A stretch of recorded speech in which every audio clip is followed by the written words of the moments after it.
again, being brand new to this championship myself, how did that work out last time, John? Well, I think in a nutshell, it made life very interesting. I have to be honest; mathematics is not my strong point either, and I think it takes a maths graduate. If there are any maths graduates watching this evening, maybe they can get involved with this to actually explain how it all works. But there are people behind the scenes here who know exactly how it works. So all I'm doing is looking at the numbers that are going up on the board, and basically we'll commentate on that. But you're quite right, it actually made life very interesting last year, particularly, of course, because drivers could knock off their worst performances, if you like, across the whole season and only include the best ones that they'd achieved. And that made life very interesting towards the end of the season. Obviously, with all these guys who you're seeing racing, we've got one lady as well, Linda Noble, and looking forward to seeing how Linda gets on this year with Mission Motorsport. Interesting to see how they all get on, because bearing in mind they're all busy doing their jobs in the Royal Navy, the Army and the RAF, and some of them, literally can't compete from one week to the next because of their operational commitments. Matt Isherwood certainly comes to mind with that. He was dominating things last year and then had to disappear for several weeks because he was out on operations. And I always remember as well something about James King, who we've seen is doing pretty well at the moment in the practice at the moment. James was actually on operations over in the Middle East and was actually controlling his car last year, you would not believe this, David, using an Xbox controller, and he was doing brilliantly well too. So we'll look forward to seeing how they all get on this year, because it's going to be brilliant. Of course, with these new cars, it's all new to all of them.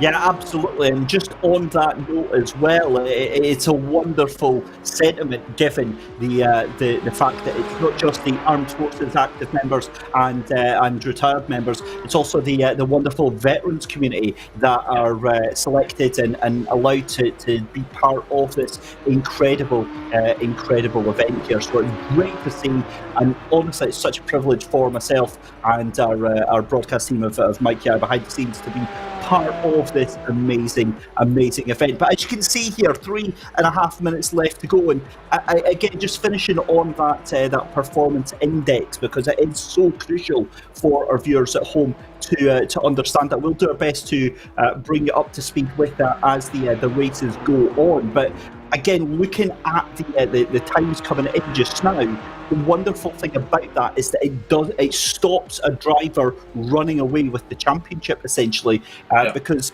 no driver is going to be absolutely consistent throughout the whole season. The other thing that you touched on there, John, is the rivalry between the different armed forces, and I want to touch on that a little bit. And how much do you think that spurs the drivers on, both inter-team within, say, like the RAF, the Royal Navy, or the British Army, and then between the different armed forces themselves? Oh, well, I've been covering inter-services sport now for around about more than 30 years in my job with BFBS, with British Forces Broadcasting. And it doesn't matter what the sport is, David, it could be tiddlywinks. Believe me, if there's an inter-services connection, then there is rivalry and there's competition. And the team points are just as important here in many ways as the individual ones. You only have to ask the guys that, and they will tell you straight away that racing for the team, racing for the service, and that's not, as you say, it's not just obviously the three services here. We've got Mission Motorsport, we've got the veterans as well, we've got the Central Fund of the RAF, we've got a lot of people competing here for different teams, and that's going to make life very interesting as we go through this series.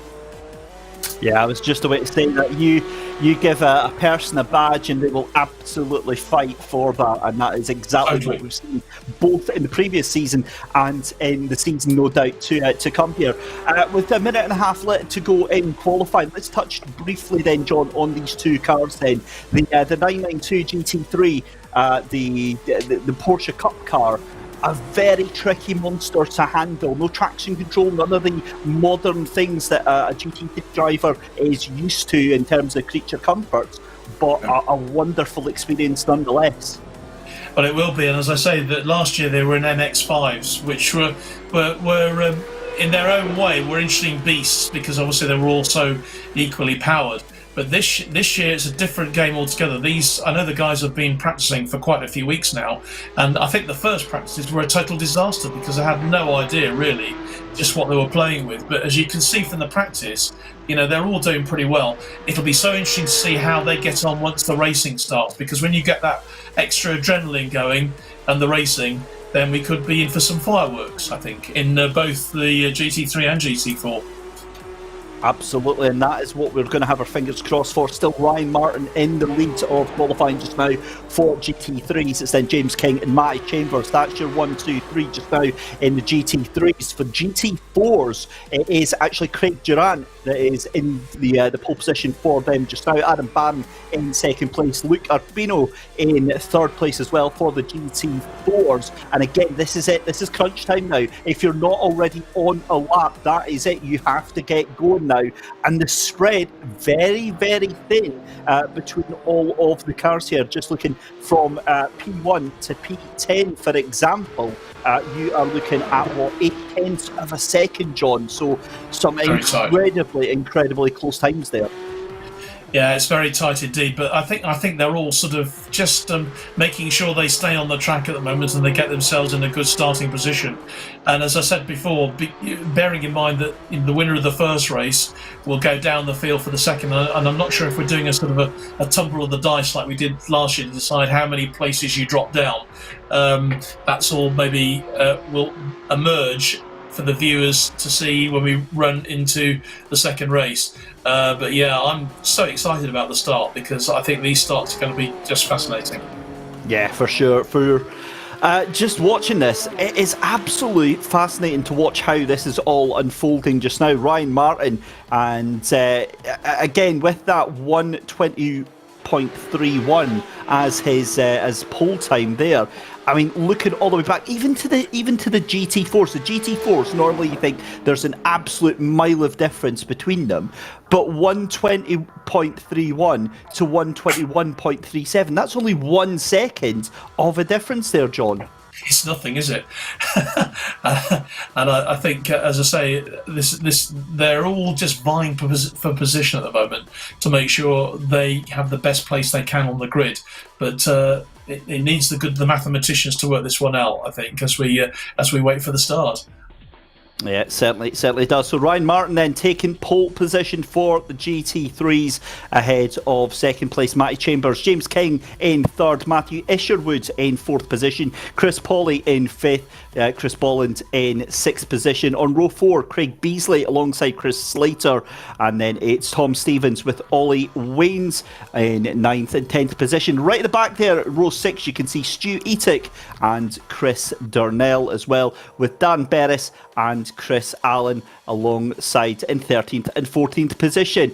Then in 15th position is Lyndon Noble with Colin Scott on row 8. Row 9 all by themselves is Ben Weston. That's the last of the GT3s. Craig Durant and Adam Barron leads up your GT4s then, with Luke Arpino and Michael Clough in row 2. Dan Hardwick along with Duncan Steele in row 3. Rob Barrett and Michael Tate on row 4, 7th and 8th place respectively, with Michael Tate at, as we said, at the back with those GT4s. So Oulton Park, very quickly then, John, obviously turn 1 into Old Hall Corner. I'm expecting quite a lot of fireworks tonight.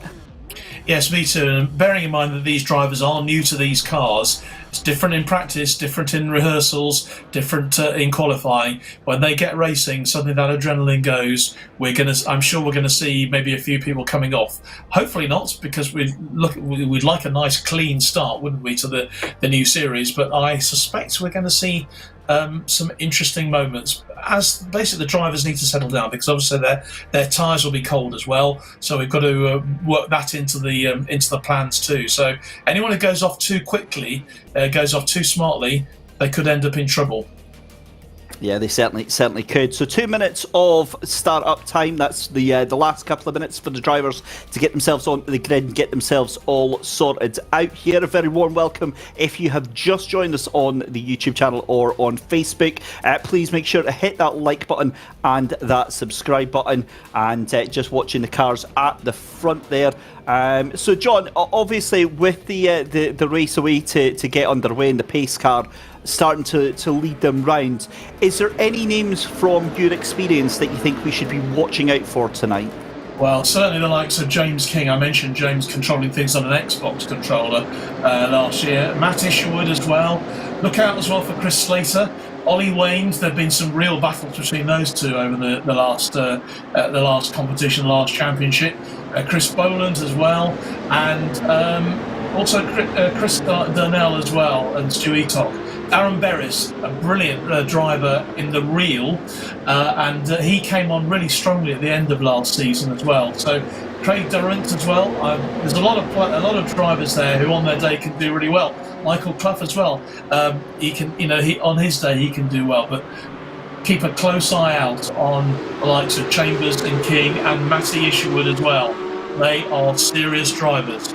Here we go then, green flag flies here for the first of two races here tonight. 15 minutes underway, and that is a fantastic start from Ryan Martin, leading from James King, Matty Chambers, Matthew Isherwood in fourth position, Chris Pauly in fifth, and there we go with the GT4. That's a great move up the inside from Barron. Tries to hold on to that second position. It's still going to be P1 for Craig Durant as they come down the hill towards Cascades for the first time.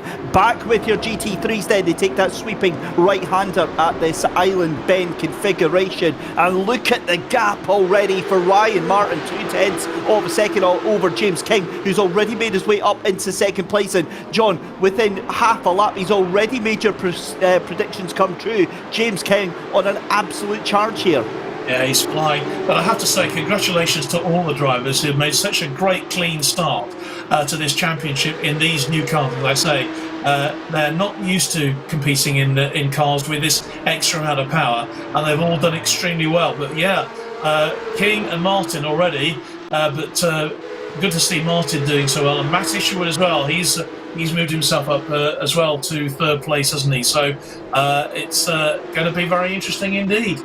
Yeah, it certainly has. So as you said there, Matty Chambers up into that third position after James King takes it. Everyone looks like surviving lap number one here on the next season of the Armed Forces. Oh, who's that in the background? That looks like it was Clough that was going a little bit wide there. Now we saw his connection failing. That was coming out of the final corner there at Lodge Corner, and you can see they're already losing another position. And Duncan Steele, it was actually who was in fact no, it was Chris Darnell who did get that position there from that car just in front there. But it is still Chris Durant up in the lead of the GT4s there, doing a fantastic job. And Chris Darnell down in that third position. We'll wait for the timing boards to update themselves once they get across the line here. This is a replay of earlier on. Roe Barrett showing exactly how not to take Cascades there, John.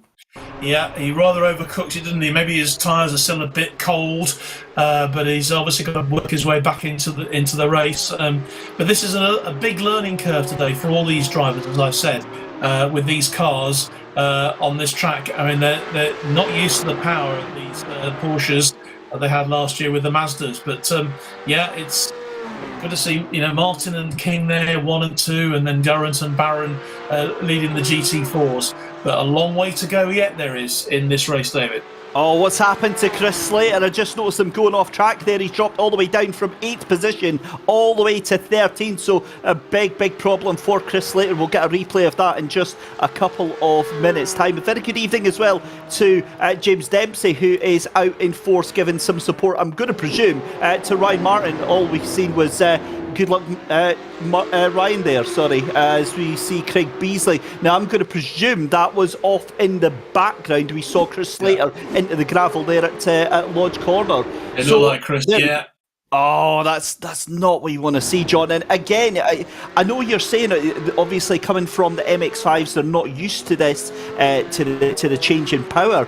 I'm going to throw caution to the wind here and say that these drivers, both in the GT3 and GT4, have been doing a lot of practice, because these are very difficult cars to handle. And the fact that we're coming up to lap 3 and we've only had maybe one incident or a couple of cars going wide, this is an impressive performance from the entire field here. It's a very impressive performance. Yeah, I'm mightily impressed with how well they've done. It's ironic that it was actually and look at we've had another coming off there as well, haven't we? And I think they're just slightly maybe getting a bit overconfident, are they? Perhaps having done so well in these first two or three laps. But yeah, a long way to go yet. Chris Slater is back in the running. Look, he's moved up one place already from 13th to 12th, so he's rushing through that field again now, and he's got certainly got Mr. Allen in his sights just in front of him. So I think there's a lot to play for still in this race. Oh, absolutely. Fastest lap of the race for Ryan Martin, your race leader, 1:20.45. Remember, ladies and gentlemen, the thing that you want to watch out for is moments like that for Chris Slater, because that is what is going to eat into his consistency and his performance index. We'll go over that again later on, but this is Chris Darnell getting a little bit of a tag there from the 45. I think that was Stu Etic that there was a little bit of contact there with, but again, given that there was so many cars into that hairpin right, the fact that there was only one car involved in that, I think, is an absolute godsend right now, John. It is. I'm just sort of looking down some of the profiles of the drivers, and it's quite amazing, really, how little experience they have at this type of motor racing. A lot of them have been doing the real thing for a long time, but of course it was the pandemic last year that got a lot of people back into motor racing this way, and it's so great to see it actually continuing when we've got the real thing happening. Obviously, we're on the verge of the new season starting, but just sort of checking there, Martin is still doing really well. Ryan Martin, he's held it from the front, hasn't he? And doesn't look like giving that lead up without a lot of a fight. Yeah, just to mirror what you were saying there, John, for me it's fantastic to see this sim competition almost mirroring the popularity of its real life counterpart, the very, very popular Armed Forces. The Armed Forces Challenge that happens at various circuits across the UK, and if anything, this is almost the perfect win to accompany that. And honestly, this serves as such a wonderful poster for anybody that's interested in getting involved in this sort of stuff to take part, because the barrier of entry, John, it's so low, isn't it? You just need to have a PC and a steering wheel. Oh, well, in James King's case, not even that. An Xbox controller, yeah, absolutely. And I think also bearing in mind that the guys can do this racing wherever they happen to be in the world. And as I said before, a lot of these, the men and the women as well are on standby to go anywhere at very short notice with their units. And as long as there's an internet connection, they can carry on competing. And it's a great morale booster, believe me. Yeah, it certainly is. We're already halfway into this first race of the brand new season. Your GT3 leader still Ryan Martin. That gap, though, starting to come down now. James King is absolutely on the hunt. That gap was a second. It's now down to just 0.6 of a second. Matty Chambers quite happy in third position, but he's got Matthew Esierwood and Chris Bollins along with Chris Powley trying to catch him up. Back down in the GT4s, meanwhile, it's been a fantastic start to the season for Chris Darnell, picking up where he left off with Colin Scott Colin Scott is in the GT3s. It's actually Adam Barn and Luke Arpino in second and third place, with Michael Clough in fourth, and then Duncan Steele in fifth for the GT4s. And again, just watching these battles going on, the wonderful thing about this as well, John, is the fact that no matter your skill level, you're always guaranteed you're going to have somebody else that you're going to have to fight on track, and I'd imagine that's going to make it much more enjoyable. Yeah, so many little battles going on between these drivers, and you can tell, the ones maybe who are less experienced, they will be competing against fellow drivers maybe with a similar amount of experience. But Craig Durrant going really well in the GT4, as you said. But this is a real battle, isn't it, at the top there in the GT3 with Martin and King. Less than a second between them. And just looking at their lap times, I mean, they're all very consistent, aren't they? Around a 1:20, 1:21, and go right down the field, and they are absolutely neck and neck. They absolutely are. You're right there, as we see Chris Bolland there right up to the back of Matthew Isherwood, who you saw locking up the brakes there on the entry to that right-hander. It's on the brakes into Hislop's then, this wonderful sweeping chicane here. And, you know, this platform, iRacing, doing a very, very good job of replicating this wonderful, wonderful circuit. As we see Ben Weston down at the back of the GT3s, trying to take that place from, looks like Colin Scott there, who is in a battle here. And again, they're 30 seconds off of that main battle up at the front. But again, they're still involved in their own little fight here as we cut back to Matthew Isherwood then going through that right-hander. Then that's into Druids. And then it is going to be on the run down through the hill under the bridge. And then over the line, excuse me, that was Lodge Corners. They come across another lap there. There to go up the inside. Has a little look there is Chris Bolland. Can't quite make it stick there. And that runs Matthew Isherwood a little bit wide there. And wow, this is epic stuff, because that is Chris Pawley, who fancies a go at this as well. It's a real battle, isn't there, between third, fourth, fifth and sixth. Could go anywhere. And that, of course, will suit the likes of James King and Ryan Martin, who are out there in front having their own little tussle, but they know that behind them there's a real battle going on for those other places, which will take the pressure off them slightly. Oh, what a move, right there outside by Matthew Isherwood. Tries to go late on the brakes. No way did he just do that. That was outstanding from Matthew Isherwood. He made a mistake going into that hairpin right there. Got the better exit around the outside. Booted it up the hill. And just broke round the outside there of Chris Bolland there. Brilliant, brilliant stuff to watch here as we see this 3-car fight still going on. We had a car off in the background there. That was kicking up a little bit of dust there. I think that was one of the lap cars. That was Michael Tate who was off into the grass there, and that is Dan Hardwick, and that is a awkward position to be stuck at there. And as soon as you get on that grass there, John, that car just wants to go sideways, and this is a replay. Oh my goodness me, that is a hard hit into the wall underneath the bridge there. That's probably the first major accident we've seen, isn't it? Literally going off and actually coming to grief on the side there, which won't do his car any good, believe me. But what a battle that's still going on, really, between certainly in the GT3 section here. And Matt Isherwood, I tell you, is a great driver. He showed that last year. Oh yes, and that was definitely a bit of a spin there for Michael Tate, wasn't it? He's come to grief there, but. Yeah, Matt Isherwood, don't write him off yet, because we're to lap 9 now, so he's still got plenty of time, and he's roaring through that field. And if he can start putting some pressure on Matty Chambers and James King, who's only a second ahead, this could be a really exciting finish. Certainly could. Just 3 and a bit minutes left to go in this race. What a fantastic first race that we've got. And another shout out then from James Dempsey. And John, you'll be able to decipher this one for just a common civilian like myself. Watching live from Las Vegas on X-Red Flag, Ryan flying the flag for SE Tex. Keep it up, mate, obviously for Ryan Martin. And great to see some worldwide support. Yeah, I mean, that's the great thing about, obviously, with having this on our various platforms, is that people are watching, and there's great support.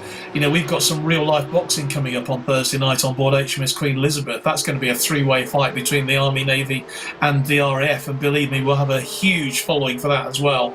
But people just love watching military guys doing sports. Doesn't matter what it is, whether it's esports, whether it's boxing, cricket, tennis, table tennis or tiddlywinks. Believe me, there will be always someone there tuning in and wanting to find out how their people, the people they used to serve with perhaps, or their old unit are getting on. And that's what we're seeing tonight. So thanks for all the comments that we're getting coming through.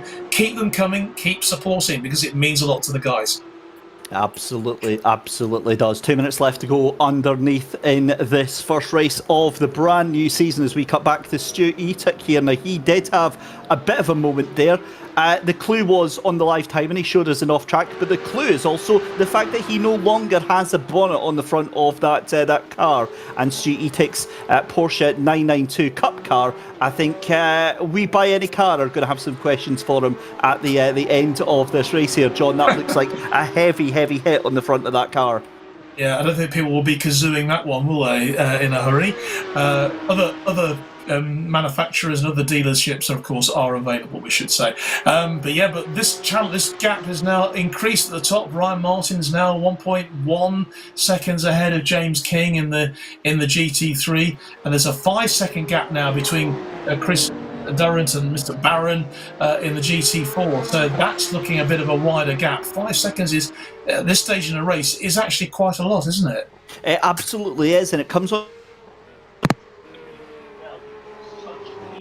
and such forwarding ability. If you have a bit of a moment, you can try and make things work back up, but given that from the front of the field to the back of, say, the GT3s, 40 seconds, whereas the GT4s considerably much closer to together there. So, and Chris Pauly has come off. So Chris Pauly from 6th position has come off of the track there and down into position. So this is down into Hislop's then. Is it going to be a clip on the grass on the exit? It is. It's such an easy thing to do. Just too wide on the left-hand side there, John. Great car steers into the skid there, just takes it off the track, recomposes, and that was a very good rejoin there from Chris.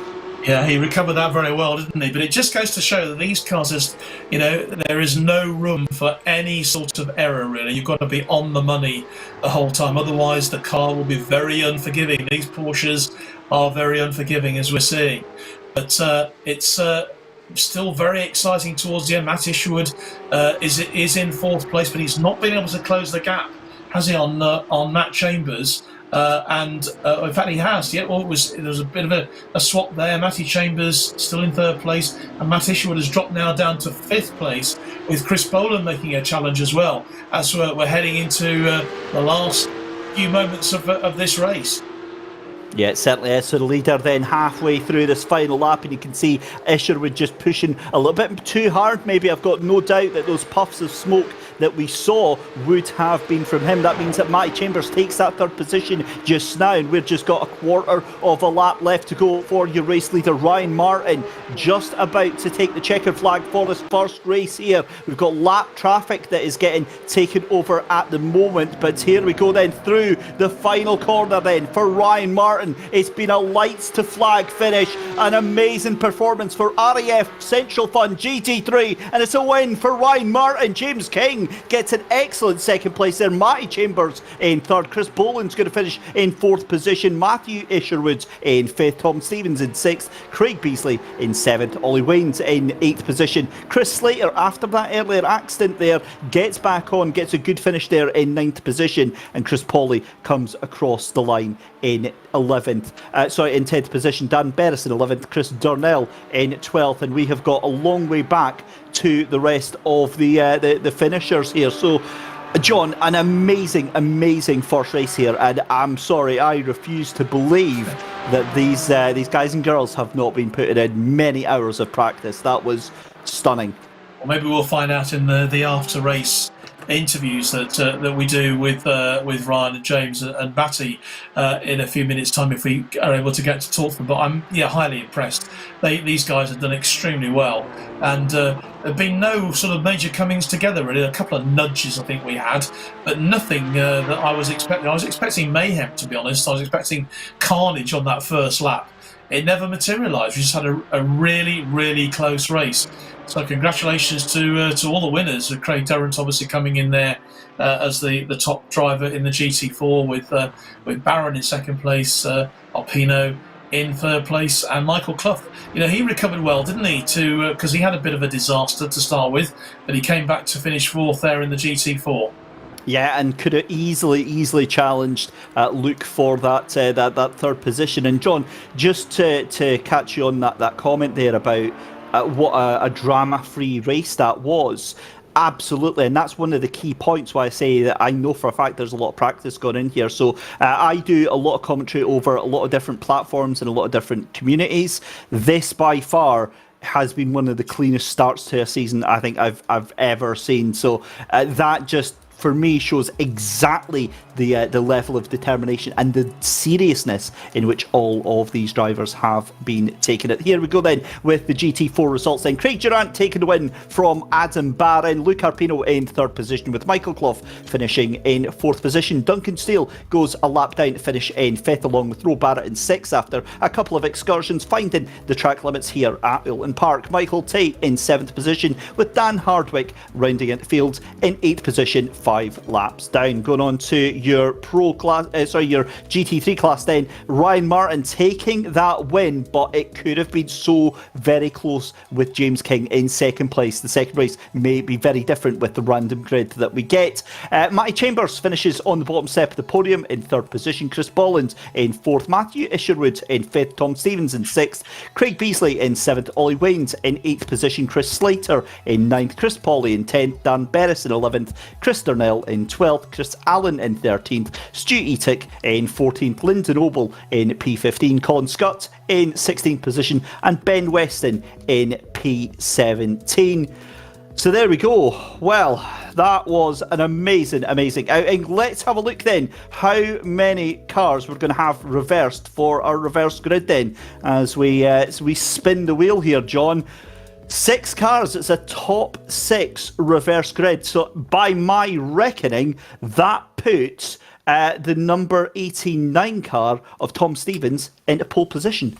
Yeah, and he'll be very happy with that because obviously he did well in that first race.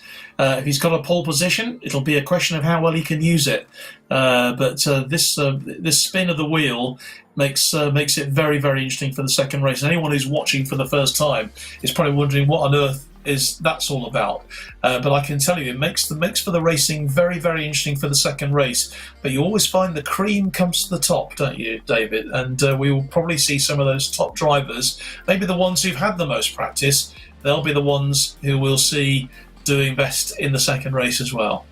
Well, I'm gonna wait with bated breath on that one because I would say that the pace that Ryan Martin has is fantastic, but I'm also looking at the fact that Matty Chambers and Chris Bolland that last race there, John, had exactly the same best lap time, 120.7. That's only 0.3 of a second slower than the likes of James King and Ryan Martin. James King actually faster than Ryan Martin on his best lap last time round there, but yeah, I like the fact that, Matthew Isherwood starting in second place. I think he's got to be a contender for race 2 as well. Yeah, he has. And if Matt gets in front, then he'd be a very difficult person to dislodge. Just like Ryan Martin was. I mean, James King did the fastest lap, as you say, but he couldn't get past Ryan Martin, could he? Nope, absolutely not. And just looking to the GT4s as well, Craig Durant obviously taking the win here. But again, we have to wait to see points-wise how the consistency happens, because they can win the race, but that doesn't necessarily guarantee that they're going to get the maximum points for the championship, John. That's right, yeah, and hopefully it'll be quite nice if we can have a bit of a natter with a couple of the drivers in just a few moments' time to find out how they saw it, because we saw it obviously from our privileged positions here with all the various cameras all dotted around the circuit. We saw a very clean race. I wonder how it was when you were actually on board for the first time, really, in a competition like this. It's fascinating, obviously, to get the driver's view. So until we do that, John, I mean, let's have a little chat about that, because I think we need to get you behind the wheel of one of these machines as a guest driver for one of these rounds. What do you say? I think not, actually. I have been, over the years, absolutely terrible at these things. I remember buying one of these rally games once, and it's not for me. I actually have problems with an Xbox controller, actually trying to, use it to get onto Netflix, believe it or not. I mean, I'm that bad with these things. I tend to leave it to the experts. And to be honest, it fills me with absolute dread when I hear about the likes of James King controlling a car like this from an Xbox controller. So I think just leave it to the expert. I'll just talk about it. I can talk about it till the cows come home. But I think we'll just leave the experts to it, because it's a bit like doing Popmaster on the radio. Having been a radio presenter for all these years, I would never go on Popmaster. because I know I get it wrong and just make myself look a complete idiot. I quite fancy a wee bit of Popmaster myself. But in the meantime, let's have a chat with some of the drivers then. Let's chat with your GT4 winner from race 1, Craig Durant. Craig, a very, very good evening. Thanks for coming and joining us. Great start to the season. What was it like in that little cheeky Porsche GT4? It's a great car. It's an easy drive, to be fair. You've got all the mod cons, you've got ABS, you've got traction control. You just point it and steer it. Now, did you feel under any pressure through the course of that first race? At the start, immense pressure, but I built a gap, didn't I? And just took it easy from there, to be fair. And just very quickly, because we've only got about a minute left to go, what's your plans for race 2 then? Just more of the same? Yeah, just try and get through clean. I think it's a reverse grid, isn't it? Yeah. Yep.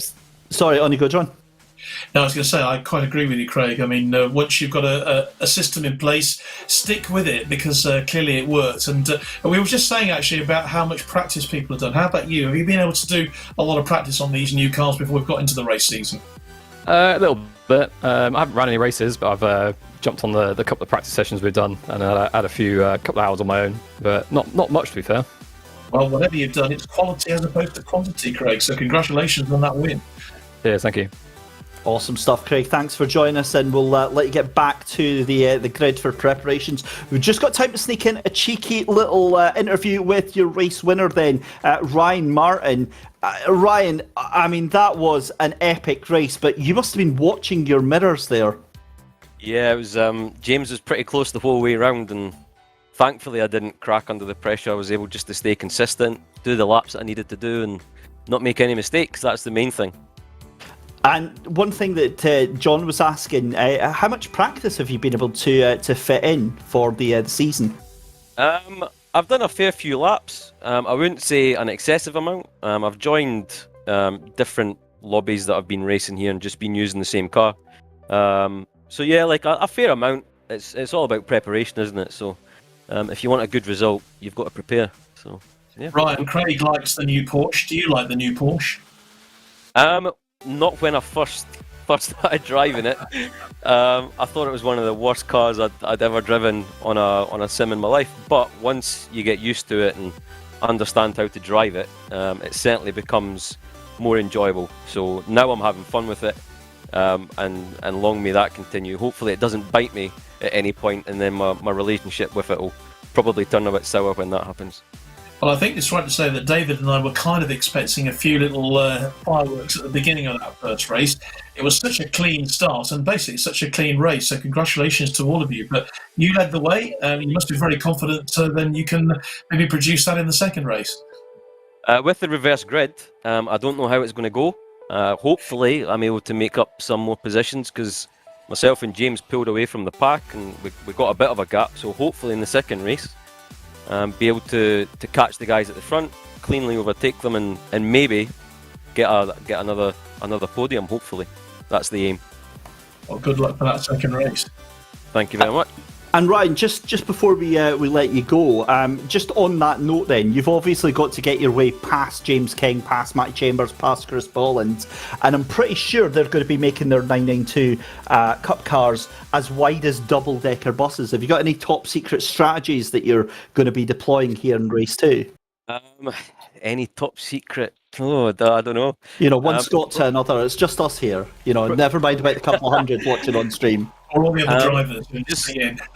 Just like every race, just try and be consistent. Hope somebody makes a mistake, and then free positions are better than positions that you have to fight for. But as you've probably seen in the first race, I'm pretty quick here in this car, so I'm thinking at some point I'll have the opportunity to get past some people. But the most important thing is to do it cleanly. I'm not going to do any stupid moves, and just continue the driving that you've seen in the first race through to the second, and hopefully a good result comes my way. Let the race come to me. And just on that note, Brian, you know, obviously the results aren't decided pure on the way that you finish. Do you have to kind of keep one eye on how your lap times are doing compared to how the race is going? Definitely. As you've just said, the consistency score also gets taken into consideration. So it's not just out and out pace. If you make mistakes, small mistakes, and get incident points, that can then severely impact the scores that you get for your team. So yes, you can try and go as quick as you can, but you can't go to the limit, because when you're there, it doesn't take much to push you over that. So stay clean, stay consistent, try and get 0 incidents, and then hope that you make up some positions that way. And then at the end of the night, when the scores get tallied, hopefully you're at the top of there or thereabouts. There speaks the voice of an experienced driver in this level, I must say. And we will keep a very close eye on how you get on in the second race. Nice one. Well, I hope you enjoy it. Hopefully it's as good as the first one. There we go then. Thanks very much to Ryan Martin for coming and joining us, taking that win in race 1. We're getting ready to go live for race 2 then, John. And obviously for Ryan, got some... I mean, he's got that traffic in front. They were, as he said, he was able to break away with James King on that last race there.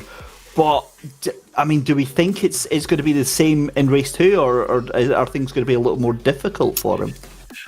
Possibly. I think things might be a bit different in race 2, because the people at the front of the grid might be a little bit, their anticipation will be such. I remember at the beginning of the second race last year, we had a lot of people just crashing on the grid, because I think they were just so excited about having that pole position, and it caused a bit of mayhem. Whether we have another clean start or not will be very interesting, because we've got different people now obviously at the front, so that'll be an interesting one to see. The guys who have obviously made that impact early on, I'm sure they will just be sort of keeping a very close eye on what's going on ahead of the grid and just biding their time. Who knows? Yeah, 100%. So if you have just joined us, a very warm welcome to the channel, ladies and gentlemen. If you're watching on YouTube, make sure to hit that like button and that subscribe. All the usual YouTube things. If you're watching us on Facebook, if you want to like and share the stream, it'd be very, very much appreciated. As we've seen throughout race 1, please let us know who you're supporting tonight. If you've got any drivers that you're wanting to cheer on, leave a message and we will do our best to read them out. What we're going to do then, we're going to take a very short break. We'll be right back in just a couple of minutes' time for race 2.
evening, everyone. A warm welcome back to part 2 then of the Armed Forces Virtual Race Challenge Championship 2022. And it's David Christie and John Knighton here still in the commentary box. John, we're on the build-up to race 2 here. An amazing first race that we had there. We got to hear from the likes of our race winner there, Ryan Martin, and our GT4 winner as well. But again, just an impressive performance from everyone. It was a very impressive start. I think you and I were both secretly expecting a bit of mayhem actually on the start-finish line. Never happened. The drivers, and I think we found out a lot of them have been doing some practice on these new cars. The GT4's giving a bit more help and support for the drivers. As Craig Durrant says, basically I just turned it on and move the steering wheel in the right direction. But rather different, I think, for Ryan, James King, Matt Chambers, the 1, 2, 3 in the GT3, who really had to sort of wrestle with the cars around the track. But remarkable performances from all of them, really. And I'm looking forward to this second race. I think it'll be just as exciting. Yeah, of course, to bring you up to speed then, we do have a reverse grid. The wheel was spun and it gives us a top 6 reverse grid. And here we go then. James King topping the timing, topping the consistency chart and taking top points from the championship so far, ahead of Ryan Martin and Dan Berris. So, I mean, that is a turn up for the books there in the Drivers' Championship there. It is, and just goes to show this amazing mathematician who's at work, turning all these points that the drivers get for the variety of things that they do, not necessarily who comes first, second and third on the track. Ryan Martin was the winner on the track, James King was second, and Darren Berris was not even in the top 5 as far as I can remember, but there he is in third place. Yep, fantastic stuff. And here's the Teams Championship then. RAF Motor Racing GT4 in first position with 35 points. And then RAF E-Motorsports GT4. Safe to say, John, that RAF having quite a strong showing here in the season. Yes, as it was last year, to be fair, the RAF dominated things. British Army, though, look there, they're not that far behind, only a point behind RAF Motor Racing GT3 in 4th place. Want to see the Royal Navy creeping up there from their 11 points, and certainly the veterans. Come on, guys. You want to show these youngsters how to do it. And I'm sure as the season progresses, you'll be seeing some very, very talented veterans, and they'll be doing just that. I wouldn't worry too much. The veterans know their stuff, John. They're just they're just giving a head start to the youngsters. That's it, isn't it? So there we go. There we go then, the Teams Championship, as we see the cars enjoyed a tiny little bit of free practice before we head off into the next race session. Again, just to remind you about that performance index, that is how the drivers are judged. So what happens is that it is the fastest lap divided by the average lap times by 100, and that gives you the performance index. Now, the great thing about that is the fact that that is not somebody's opinion. That is a matter of fact thing that comes out of the race. When the race results come in, the timing sheets come in, they get put into a fancy little computer. Somebody cranks the handle and out pops the performance index, and then we can sort all the drivers based on that. But that means then that not only in the second race do we see that James King starts ahead of Ryan Martin, but also ahead in the championship. So it is absolutely game on. But again, consistency is going to be the big talking point in this second race here, John. Yeah, keeping their cars on the track, and they all seem to be highly expert in it. That's most impressive. So I was expecting to see a few more accidents in that first race. Maybe things will change in the second race as confidence increases, because you know what happens when people get a bit overconfident, they start taking a few chances that maybe they wouldn't have taken before. But this second race is going to be very interesting indeed. John, you sound quite hopeful on that for the second race here. No. I'm not a car repairer myself. I'm not in that business, so I'm not looking for extra business, believe me. But no, I think just based on past experience, sometimes you get races where suddenly it just becomes completely bonkers, really, what happens. Hopefully that won't happen this time, because these Porsches are far too expensive to mess around with. They certainly are. We don't have any virtual repair shops on hand to sponsor us tonight. But here we go then. Race number 2 then. This is how they shape up. Chris Slater on pole position after that random reverse grid alongside Colin Scott on second place. Now that is a very surprising second place here. Now I'm not sure that grid is correct. So I've got the correct grid here and I'll read it out as follows then. Tom Stevens actually on pole position alongside Chris Bolland. Matthew Isherwood in third position alongside James King in fourth. Matty Chambers is in fifth, with Ryan Martin somehow at seventh position. He should be in P6. We'll double check that just now. Craig Beasley showing in sixth position just now. So that's a bit of a story developing there if that is the case. Ryan Martin starting in seventh. Chris Slater in eighth position there. Ninth place for Ollie Wayne. Chris Pawley in 10th. Darren Berris in 11th. Chris Darnell in 12th. We'll speed through them because the cars are on their way through. In 13th position is going to be, I believe it's Chris Allen with the rest of the field. But back to the GT4s then. And as we said, Craig Durant starting at the back of that GT4 grid there. Rob Barrett actually going to be taking them through, with Duncan Steele on second place there. Michael Clough alongside Luke Arpino, Adam Barron and Craig Durant fifth and sixth position. Interesting to watch how Craig makes his way through the field there. Michael Tate and Dan Hardwick at the back of the field. But we get ready to go green flag racing then here, ladies and gentlemen. The cars coming through Lodge Corner for the first time in this second race. The pace car is about to peel off. You can see the GT3s and the GT4s picture in picture. But away we go, and that is a start and a half from Tom Stevens, and all hell is kicking off behind there. Who's that coming up? Is that Isherwood on the inside? Chambers trying to fire it up the outside as well, and somehow Matty Chambers, goodness me, has taken the lead of the race, and we're not even down into Cascades. Yeah, it was a fantastic start from Chambers, wasn't it? I think he just anticipated what was happening. The one thing that's different this time as well, David, is we have rolling starts here. We actually started. Oh, look, there's a coming off here. That's a disappointment then for Matt Ishwood, isn't it? Who's dropped down there. And he just literally took the brakes just a little bit too early, as we said, and that has caused all sorts of mayhem. And James King has now taken the top position, with Chris Slater moving into second place, Beasley into third, and Martin in fourth. So that is a fascinating way of this. That was just incredible.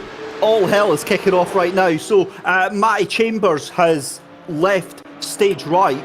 Tom Stevens, who was in pole position, he's now down at 10th position. Dan Berris, and there is 3-4 cars off at Lodge Corner there. Chris Darnell along with there we go. That's exactly what happened there. There must have been one heck of a collision. We are going to be so busy on the replays there. You've got a car trying to recover there. This is Tom Stevens trying to recover onto the track. Big damage on that car. Spins out. Hits the, I think that was almost glitched out into a car in front of him there, but got back going there. So that's what happened to Tom Stevens. This is Matty Chambers then, and this is on the run down in towards Hislops, I believe, onto the brakes there, and again just loses the brakes there, lock, and the two of them just end up going straight on. I wonder if that, given that Matty Chambers looks like he's returned back to the pits, I wonder if that is a hardware issue for Matty Chambers. Chris Pawley is off the track as well. This is Chris Darnell then getting shown to the side of the track there by number 40 of Dan Berris. So that is exactly what happens there. That's going to be a hard hit for Chris Darnell. And my goodness me, do we have a lot of incidents to unpack in the second race. I tell you what, John, you were predicting some chaos, and that's exactly what we've seen here as Ben Weston absolutely nukes one of the drivers out in front there, and I get the feeling that might have been Michael Tate. Yeah, well, I was right, wasn't I? Because I think just people were maybe taking it a bit gingerly maybe in that first race, and thought, hey, let's go for it in the second. And unfortunately, it has peeled back on some of them. But there are people there who, of course, are making full advantage of that. James King, Chris Slater, Ryan Martin and Craig Beasley have taken full advantage of that situation in the GT3, and Mr. Barron and Mr. Clough and Mr. Barrett in the GT4. So it's opened things up slightly, hasn't it? It certainly has. This is not going to do the consistency index any good whatsoever for all of these drivers as we're watching Tom Stevens coming down the hill through Cascade 10. This is a 5-car battle that we've got going on here. Chris Allen, as we see Craig Beasley turning around one of the cars. That it looks like the number 26, I believe it was. We'll get an idea on that in a second. But this is the 5-car battle for 5th place. Chris Allen, Stu Etix, Tom Stevens, Chris Bolland and Chris Pawley all involved in this one. On the brakes down into Heslops, and this is much better now. This is very, very well behaved from these 5 cars. They're waiting, they're biding their time, as we would say up here in Scotland, just waiting for the right opportunity to strike here. And Tom Stevens, so patient right behind Stu Etic here, and that is allowing Chris Allen to open up a bit of a gap. 0.6 of a second, Tom Stevens on the grass, spins the car, puts it right in the middle of the apex, and those GT4s are going to have to be very, very careful. Here comes Craig Durant, your race winner, and that is a little bit wide there. Locks up the brakes, but thankfully no harm comes to Craig Durant there. Yeah, and look at the lead that already that the top 2 have at the moment. The top 3 have. They've built up a bit of a gap. Look at that. It's come down a bit actually, but yeah, James King, 2 and a bit seconds across on Ryan Martin, and 2.5 seconds on Chris Slater. So a bit of a gap building up there, but really neck and neck, isn't it, for those lower places down to 8th place. Yep, certainly is. Let's bring you up to speed on the GT4 battle then just now. Adam Barron in that number 54 machine for the RAF Central Fund GT4 in the lead of the race from Michael Clough in 2nd place. Tom Stevens actually takes that place from Michael Clough, but of course Tom Stevens in the GT3 class, so that is not a place for class right now, as we see Craig Durant trying to catch onto the back end here, as we see late onto the brakes into Hazelops here on our alternative angle here. So just watching here as Craig Durant still fighting it out here with Michael Clough, and the two of them utterly inseparable right now. We move back up to the GT3s then, as Chris Pawley is making his way through. He's trying to catch onto the back of Chris Bolland through into the final corner then, as Craig Durant, still under pressure here, gets that position. And John, I mean, 5 minutes into the race, it feels like we've been here for 20 minutes already. Yes, it's a slightly different set of events from the first race, isn't it? In many ways, a bit more exciting, I suppose, if you're watching at home, seeing a few coming off the circuit. And it's anyone's race. It really is. If you just look at the top there, although the gap is a huge one now. James King, he's way ahead in the GC3 with Ryan Martin second, Chris Slater in 3rd place. So it's really the GT4, I think, and certainly the lower places in the GT3. That's where the excitement's happening. Yeah, it certainly is. As we go picture in picture then, you can see the GT3s in both of them. That is Lyndon Noble in all of the action right now. Tries to make a move. Oh, that's contact. That was one of the GT4s behind Lyndon Noble, and that was absolutely nothing that Linda could have done there. It was late on the brakes for the GT4, slightly caught off guard there. Stu Etic and Chris Bolland have had a coming together, coming up through the final corner then. They're both off track right now and trying to recover there, and I get the feeling that Stu Etic might be the worst off of the two of them there. I'm absolutely speechless after a race one that was relatively drama free. It was very, very clean and tidy. I know you mentioned coming up during the week, John, you've got a boxing match, but I don't think they're waiting until that to get the gloves off here. No, the gloves are certainly off for all these drivers. I think, just a bit more confident. They just want to get themselves really into the racing as they see it. And I think we're seeing a few more mistakes, a lot more mistakes, in fact, and that is no surprise to me.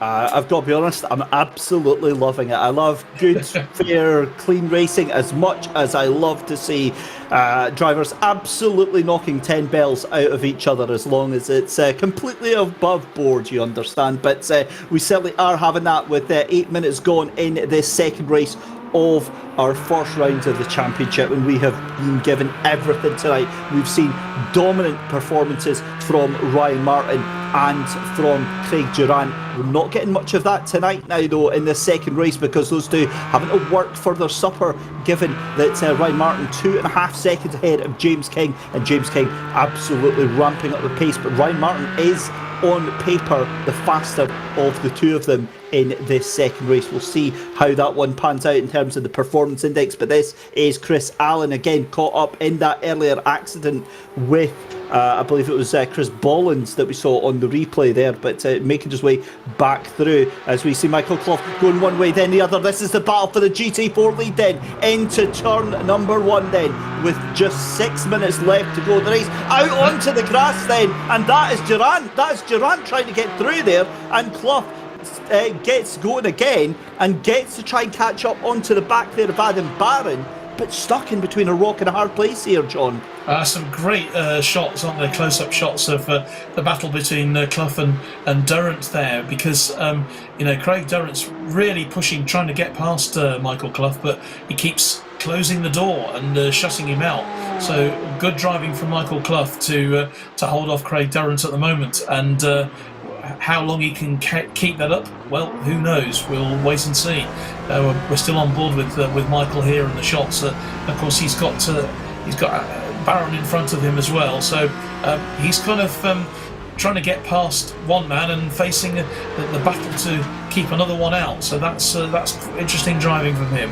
Yeah, and we can see picture in picture as well. Chris Bolland for RAF Motorsports GT3 in the 87 GT3 machine, trying to catch on to the back of Stu Etic. Stu just dragging that car around the track here at Oulton Park, and Michael Clough in the bottom right picture there, just dropping off a little bit from Adam Barron. You can see in the lead of that GT4 race here, but side by side coming across the line then, Chris Bolland moves to the outside. He's going to have the inside line for turn number 1, but I think that Stu Etic is going to try and outbrake him. That is unbelievable. That is a master class move from Stu Etic there. Yeah, brilliant driving from Stu Etic there, keeping Chris Boland out. They are absolutely, well, this is one heck of a race, and just ahead of them is a terrific battle as well going on between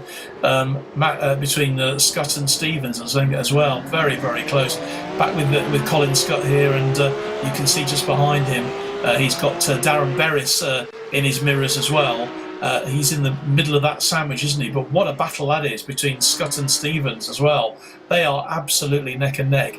Any mistake from any of those, and we could have a massive changeover at the top of that GT3 leaderboard.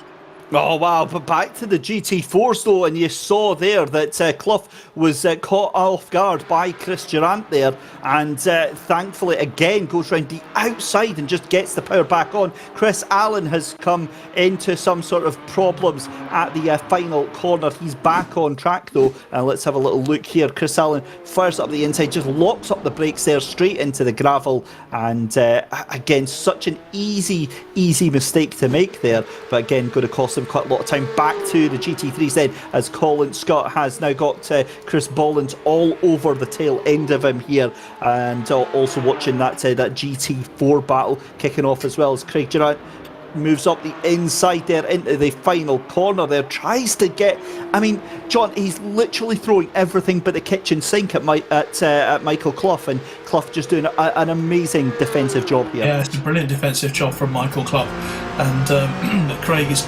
trying everything that he possibly can to get past his man, and maybe hoping that Clough will make an error. Michael has got this habit of making errors sometimes at crucial moments in races, so he's obviously hoping to keep the pressure on is Craig Durrant, and he's got an opportunity, but the door shut. Will he go down the inside? Will Durrant take him on the inside? It looks like he's done it. It looks like he's made that break, but Michael Clough will come back at him. Fantastic racing from both of these two, and Durrant has just got that. He's got the inside line going into the next bend. So the onus is now on Michael Clough once again to see whether he can get past. Fantastic driving. Unbelievable respect shown by these two drivers between Chris Durant, who moves up into that second place there. So Craig Durant, and taking that position from Michael Clough. You get the feeling, though, this is not the end of it. If Durant can streak away, then he could be on, given that we've only got 2 laps left to go. He could be on for taking the race win. But again, it's all about these consistency points. It's all about that performance index. That's the only thing that matters to these drivers at the end of the day. Back up with the leaders of the GT3 though, and that has changed markedly as Ryan Martin now about 1.2 seconds just behind James King, and we've got a minute and a half left to go. The pace is unbelievable. Ryan Martin catching up to your race leader, John, by half a second a lap here. Yeah, remember that Ryan Martin won the first race, James King was second, but James King leading the championship. Oh! And that's it. That's it for Ryan Martin. That is a big spin off the final corner there, John, and that puts paid not only to the finishing position, but to the performance index. It does, and Chris Slater has taken full advantage of that. Chris, who was 9th, I think, in the first race, and he was there waiting to pounce, and that will really give Chris a lot of confidence, literally into these last few moments of this race, to grab a second place with Craig Beasley, 3rd place, Ryan Martin back down in 4th. Ryan did actually recover pretty well from that coming off, didn't he? Yeah, he just kept the foot in and just guided that car back onto the track. That's all he could do, really. And a marvellous job, as you said, getting that back on. So he stays in 4th position on the road. And looking at that GT4 battle now, as we see Craig Durant now closing onto the back then of Adam Barron. Is that race going to come to anything just now, as we see Duncan Steele, and that's a little bit of a touch on the back of Hardwick there, but it is all about James King yet again, as we see picture in picture coming down to the final corner for the race number 2 here on the Armed Forces Virtual Racing Championship. What a season so far, and James King comes across the line to take the win, and surely that is going to be reflected in the performance points. Chris Slater, an unlikely second place for Chris. He is going to be absolutely delighted with that. Craig Beasley is going to finish in 3rd. Ryan Martin gets that 4th place. It's going to be what could have been as Adam Barron, though. This is what we've got to focus on right now, because Barron has got Craig Durant, and this has got to be a huge run for Craig Durant. It's all going to be down into his laps there. Tries to go around the outside, but Barron thinks better of it. It's going to be on the outskirt. There's only going to be 3 more corners left to go. They're going to go on the run up through Clay Hill, then underneath the bridge at the water tower, and then into Druids here. It looks like Durant might be a little bit too far back there. It's going to have to be a lunge. You're going to have to think there. Look at the speed that Durant has got. He's going to try and hang it around the outside, but Barron knows exactly what he's got to do. He's making that car as wide as he possibly can. Just one more corner. Is Durant going to give this one up? It looks like it could have to be. It's going to be on the exit of Lodge Corner. There's a little bit of corner there, and that is as close as you possibly can get it, but it's going to be Adam Barron to take the GT4 across the line ahead of Craig Durant, and Michael Clough finishes in 3rd position.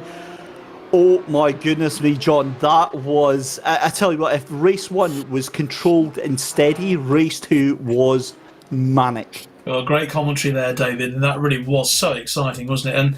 And, big congratulations to Adam Barron there for some fantastic defence there, because Craig, he had all the momentum going with him, didn't he, there, going into that last lap. I thought he was going to do it, but it was brilliant defence.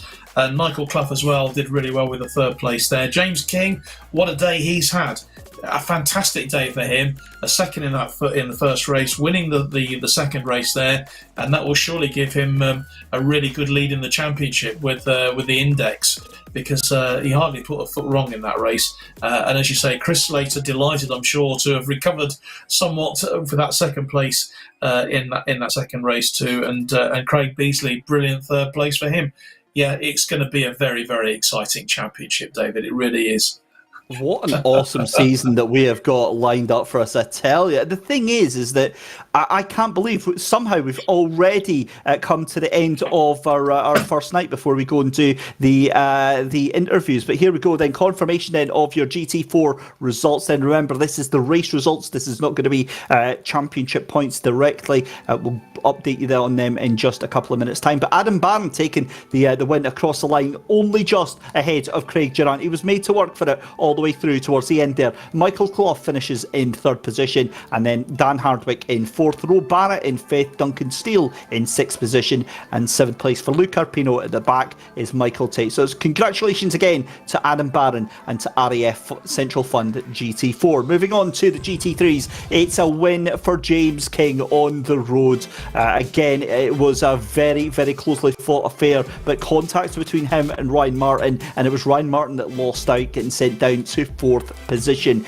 Chris Slater goes cross line in second. Craig Beasley on the final step of the podium. Chris Pawley will take fifth. Ollie Wind in sixth. Matthew Isherwood in seventh. Chris Allen in eighth position. Tom Stevens, after starting on pole, finishes down in ninth position. Chris Bollins in 10th. Dan Berris in 11th, with Colin Scott in 12th and Stu Etick in 13th place.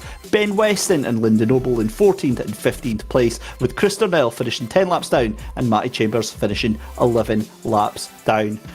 So there we go. That is the results. And my goodness me, our interview room, John, is absolutely it's jam packed. Right? Who would you like to speak to first? Then shall we bring in the GT4s or the GT3s?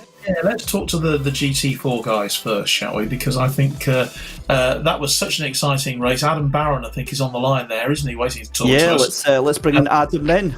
Congratulations, great defence there in that last lap. You must have, you could have probably smelt Craig Durrant's breath, couldn't you? Yeah, I saw him come in. It was a bit of a chaotic race. That it wasn't clean at all, but it was good racing. And then I just saw Craig come in, and thankfully it was the last lap. I tried to hold him off, and thankfully it worked. If it was one lap more, he would have got me definitely. Well, it looked like you were just sort of almost anticipating his every move around that last lap there. What was it like out there? Because it was chaotic that second. The first race was so controlled, but this was just totally different. Yeah, it was elbows out. It was fun as well. It was I don't know what it was, the setup on the car or what, but it just felt so much looser, and it was hard to. I just couldn't do the corners and do my clean lines, and it was just. But it was good racing. Keeping the car in the middle of the track, it's quite hard to overtake here without it being people getting damaged and stuff. So if you keep the car in the middle, it's pretty good to defend. Definitely. You're going to come in with a question yourself, David? Yeah, just obviously, Adam, I mean, it was a little bit easier towards the start of the race, and then just those final couple of laps. I want to know what was the pressure like when you saw that relative time to Craig coming down? If you saw my armpits, that would answer the question. But yeah, I could see him. I was trying not to concentrate on it too much. I was just trying to keep it my own race, but it's hard when you see that negative coming closer and closer and closer. And obviously the performance index, it's such a unique situation where you've won the race on the track. You must be hoping that converts into a really good performance on the performance index. Yeah, I mean, I'm quite new to iRacing. I only started at the back end of last year, so this is my first sort of proper event and streams and stuff. So I've really enjoyed it, and yeah, I'm hoping to climb up that ladder, as they say. Awesome stuff, Adam. Well, we'll let you go, and we'll chat to you in just a couple of minutes' time. Cheers, thank you. Nice sorry, John. Who would you like to speak to next? Would you like to have a chat with Craig? Let's talk to Craig Beasley, shall we? Yeah, because that was a fascinating GT3 race there. Craig got a third place, so you obviously you'd be pleased with that. It was exciting all the way. Hello. Are you there, Craig? Yeah, I am. Yeah. Can you hear me now? Congratulations on that third place there. It was one heck of a race, wasn't it? That second one. Yeah, it got to touched. I think it was Paulie in the hairpin there, and just spun him off. I think bit of an accident, but I managed to get away with it and carried on. I was just chasing down Chris Slater. I think there was about a second gap the whole way, and then come to the penultimate lap and seen Ryan spun on the last corner. I was like, oh, cheeky little third place will do me. Very, very close indeed, yeah. What about these Porsches then? Just tell me the difference really between this year and last year in the MX-5. I mean, they're like chalk and cheese, aren't they, these cars? I mean, this car with no traction control, no ABS, it's dead easy to lock up, and you put the power down too early and you're round in a circle, so it's difficult, especially compared to the MX-5. But Oulton Park's a tricky circuit. There's so much undulation, and in the braking zones, you're going over bumps, and it's pretty difficult to drive, especially on the limit. So I'd just back it off a little bit, and try and get round, and hopefully, like Ryan, made a little mistake, and try and capitalise on them, really. Well, James King has set himself out with a second place and a win there. He looks like he's going to be a man to beat this year. Which of the circuits coming up are you most looking forward to then, Craig, as the season progresses? Well, we've got Donington coming up next, which is a track that I like. We did a bit of practice on it the other week, and it's a lot easier to drive, or if I find anyway, than this track, especially in braking. But Knockhill, I've never driven Knockhill on iRacing. I've done it on other sims, but so that's quite a fast-flowing, good track. So I'm looking forward to that. But yeah, they're all good tracks, to be fair. All different in their own way, absolutely. Yeah. So it should be a good season. I'm not going to be able to make the whole season, unfortunately. Be the first half because I'm deployed in the USA and I've got things going on in some of the weeks. But yeah, it's I like to get stuck in and represent the Navy against the RAF and the Army. Well, that's really important to see the senior service doing well. I always like that, and you certainly needed the team points after that first race, and that will certainly have helped. So, Craig, well done, and wherever you are in the world, join in if you can. Take an Xbox controller, do something. Yeah. All right, thanks a lot. Talk to you. Well done. So let's crack on, because John, we've got tons of people to get through. So let's bring in both of the remaining GT4 guys that we've got to speak to, Craig Durant and Michael Clough. They were seconds and thirds on the podium. So good evening again to Craig, and good evening for the first time to Michael Clough. Guys, that was slightly more dramatic in that second race there. Yeah, good scrap that was. Yeah, I enjoyed it. It was great. Michael, from your point of view, what was it like having the ominous figure of Craig Durant behind you for the majority of that race? It was, I won't say stressful, but it kept me on my toes. I had a bit of a pedal drama in the middle, and I dropped away from Adam, and Craig got bigger in my mirrors. And then it was just a case of trying to hold him back, which was, it was like trying to hold back the tide eventually. And Craig, obviously you got past Michael and you were absolutely on a charge to catch up to Adam. Weren't quite able to make it, but a little bit of a love tap towards the end there. Yeah, one more lap. And I'll say that's the first time anyone's called me an anonymous figure. I'm sure it's not going to be the last time, Craig. No, I had a good run out of the last corner, but unfortunately he was just parked there in front of me. Oh, not parked, but there in front. I couldn't get around him. So no, he did well to hold me off, and I was charging hard through the field. The one thing that strikes me, Craig, though, about these cars is that when you're involved in such a close battle, particularly on a circuit like Oulton Park, which has got so many bends, undulations, and whatever, it will be very easy to sort of take your foot off the gas in a way and be concentrating so much on getting past the guy in front that you miss a bend or something like that, and something catastrophic could happen. So we saw quite a lot of that in the second race, not necessarily you guys, but certainly with some of the others. Yeah, sure. You've got to practice your offlines, haven't you? Otherwise you go into the corner blind if you're side by side with someone. So that's something I do in my own time, in my own practice. Try getting around the outside of the corner. Try hugging the inside of the corner. Just so you've got that knowledge. You see, David, we're getting the insight now into why these guys are doing so well. We're getting all the secrets out there, John. Goodness me. Well, guys, thank you so much for joining us, Craig Durant and Michael Clough. Brilliant performance in GT4. So we'll see you next time out. Thank you very much. You. See you next week, guys. So just two more people to have a chat with. We've got Chris Slater. We'll have a chat with him first, and then we'll have a chat finally with our race winner, James King. But Chris Slater, it's a fix, a second place. You must be absolutely chuffed to bits with that one. I think I had the same racing gods on lap 1 going into Ireland hairpin as what Red Bull had at the end of last year. Talk us through that. I'm not even getting into that one. I'm not touching that one by a barge pole. But Chris, talk us through. I mean, because obviously race 1 was fairly calm and collected, but it was just all hell kicking off in that second race.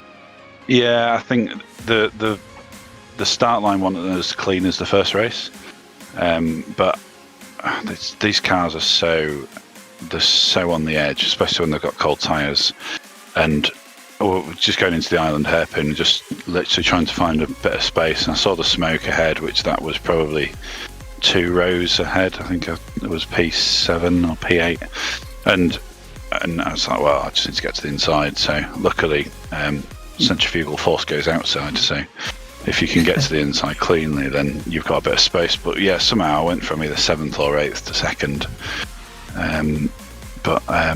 Yeah, the chap was reeling me in at the end, and yeah, I just managed to keep it fairly consistent, I think. But I had a couple of slow laps in there, so we'll have to see how that turns out. And just looking forward to the rest of the season. What do you think about the tracks that are coming up? Obviously, Knock Hill, a track very close to me, coming up very, very soon. How are you feeling about that one? Yeah, I'm looking forward to it. I started on Project Cars 2 a couple of years ago, and I had to go at it on there. And when it got introduced to iRacing at the end of last year, I've done some laps on it, but it's one of the only tracks in the UK that I've not actually driven on and raced on. So that whilst I don't think I'm the most competent sim racer against e-motorsports and sim racing people, I get by, and I have a bit of an advantage of having real life circuit experience, and I don't have any of that for Knock Hill. So, and the curbs are brutal. I can absolutely attest to that one. He's putting himself out of a win already. Shall we bring James in as well? Actually, because yeah, let's... James King, what a fantastic first day you've had. First day at school, it's gone pretty well, hasn't it? Yeah, you could definitely say that. It's been nice and clean on my part, which was sort of my main goal, really. Start the season, just get the really good results in now. And yeah, keep myself out of trouble.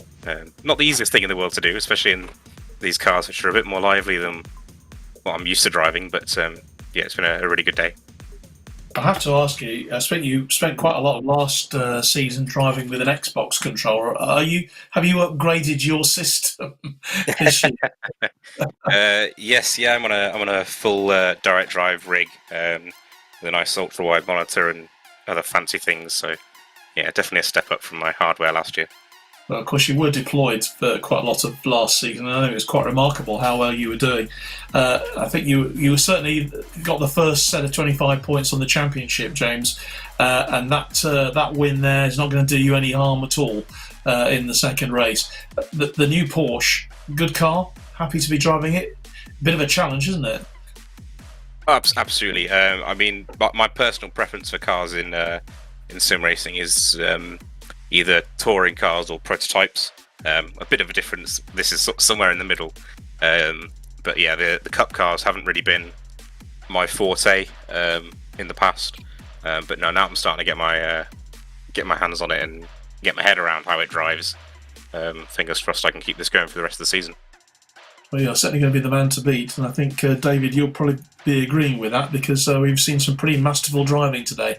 Oh, it's been absolutely incredible. And James, obviously, the unique thing about this series is this performance index. That's where you score your points. How much do you concentrate on that, or do you just purely focus on the actual race itself? It can depend. In the heat of battle, that's going to go out the window completely. Because all you can focus on is the car in front, the car behind, and what's going on there. But once you get in sort of a bit of a clear air, if you can settle into a rhythm, it's huge for this car especially. And that's pretty much how race 2 went for me. I just got into that rhythm and just held on at the front.